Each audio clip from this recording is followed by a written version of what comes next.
네, 뉴욕 증시 상황도 보겠습니다. 미국의 10년물 국채 금리가 4%대까지 치솟으면서 오늘 투심을 위축시켰습니다. 이런 가운데 기대가 굉장히 컸었죠. 테슬라 인베스터 데이 역시 시장 기대에 못 미치면서 장 마감 후에 이슈도 많았습니다. 조연 기자와 함께 살펴보겠습니다.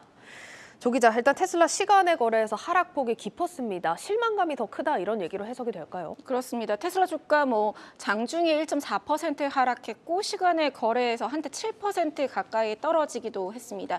저희가 단기적인 하락이 있을 수 있다 이런 월가의 의견들을 미리 살펴보지 않았습니까? 예. 그럼에도 불구하고 테슬라가 오늘 좀 긴 시간에 걸쳐서 여러 비전들을 발표했지만 좀 머나먼 이야기가 많았고 구체적인 실행 계획들은 없었다.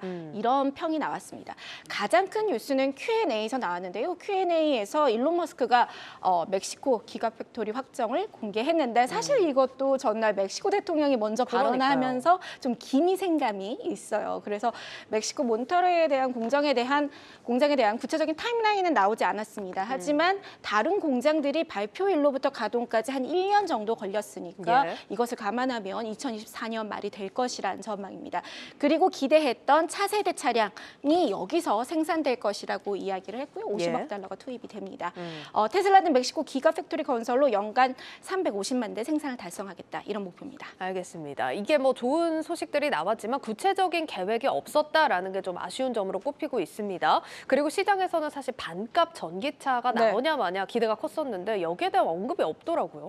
잠깐 프레젠테이션 슬라이드에 등장했습니다. 한번 볼까요? 지금 보시면 오른쪽에 이제 CG가 나올 텐데요. 오른쪽에 천에 덮어져 있는 두 개의 차량이 있습니다. 그러니까 맨 오른쪽 차량을 보면 좀 작죠. 예. 그러니까 저가형 모델로 보이고요. 하나가 층고가 좀 높습니다. 그러니까 테슬라가 상업용 차량 모델로 준비 중인 로보택시의 실루엣으로 보인다. 네. 이런 평가가 나옵니다. 사실 행사 전에도 이 새 모델 차량 이미지는 공개 안 하지 않겠느냐 좀 반반이었죠. 하지만 차량의 가격대나 생산 시기 그리고 성능 같은 거 이렇게 전혀 어떠한 정보도 언급하지 않을 것이라고는 예상을 못했습니다. 네. 그리고 월가에서도 이 저가형 모델이 테슬라의 추가 성장에는 필수적이다 이렇게 입을 모았으니까요. 그래서 차세대 차량에 대한 언급은 테슬라의 수석 디자이너인 프란츠 폰 홀츠하우젠의 PT 부분에서 있었는데 2025년까지 이 차세대 차량이 도로를 달리게 하겠다. 이게 전부였습니다. 그리고서 이제 Q&A에 저가형 새 모델에 대한 질문이 다시 나왔는데 해당 차량의 세부 정보는 나중에 공개하겠다. 네. 그리고 머스크는 모든 혁신은 미래에 있다. 이렇게 답을 했습니다. 모호하네요. 네. 그래서 대신 테슬라는 어떻게 반값 전기차가 가능한지를 설명을 했는데요. 제조 방식의 혁신이 비용을 현재 절반 수준으로 줄게 하는 게 핵심이란 설명을 했습니다. 네, 그러니까 반값으로 조립을 한다 이런 얘기는 있었지만 정작 반값 전기차에 대한 얘기는 없었습니다. 자, 그런데 사실 이게 비용을 반값으로 줄이겠다는 게 가능할지도 좀 의문이기도 한 게 지금도 경쟁사 대비해서는 이 생산비가 현저히 낮은 수준이잖아요. 그렇습니다. 차체 통째로 찍어내는 기가 캐스팅으로 제조 공정도 단순화하고 부품도 꽤 줄였죠. 예. 그래서 모델 3 제조 비용만 이미 30%가 줄어진 상태인데요. 차세대 차량은 모델 3나 모델 Y의 생산 비용의 절반이 될 것이란 겁니다. 예. 영상을 준비했는데요. 먼저 이것을 보시면 빨간 차량이 조립이 되고 있는데 기존 차량의 조립 과정입니다.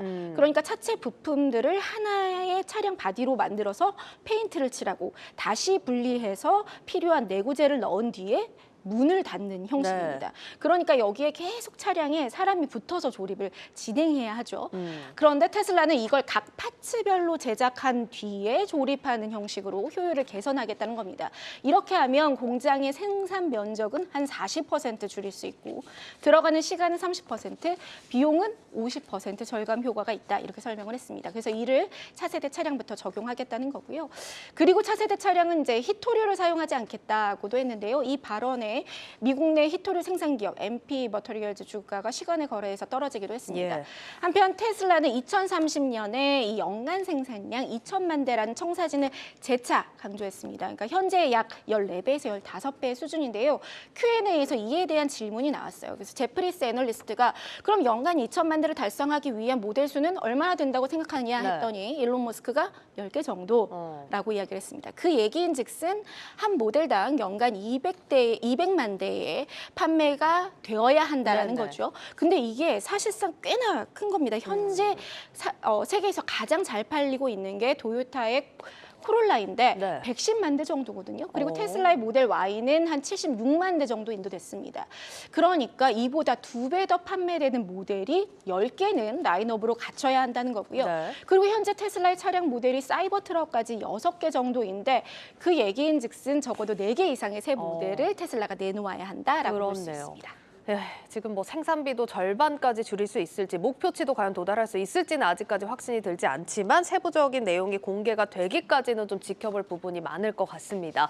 자, 오늘 머스크 CEO의 발언도 한번 보겠습니다. 어떤 네. 부분들을 좀 특히 강조했을까요? 이번 행사에 정말 특이한 점이 있었는데요. 네. 이전에는 주로 머스크가 주도를 하고 예. 수석 부사장, CFO 정도 그러니까 많이 나오지 않았는데 네. 이번엔 17명의 임원진이 오. 무대에 올랐습니다. 모두를 소개하는 시간들을 좀 가졌죠. 예. 그래서 전기차나 배터리, 자율주행 같은 경우는 해당 부서장들이 발표에 나섰고요.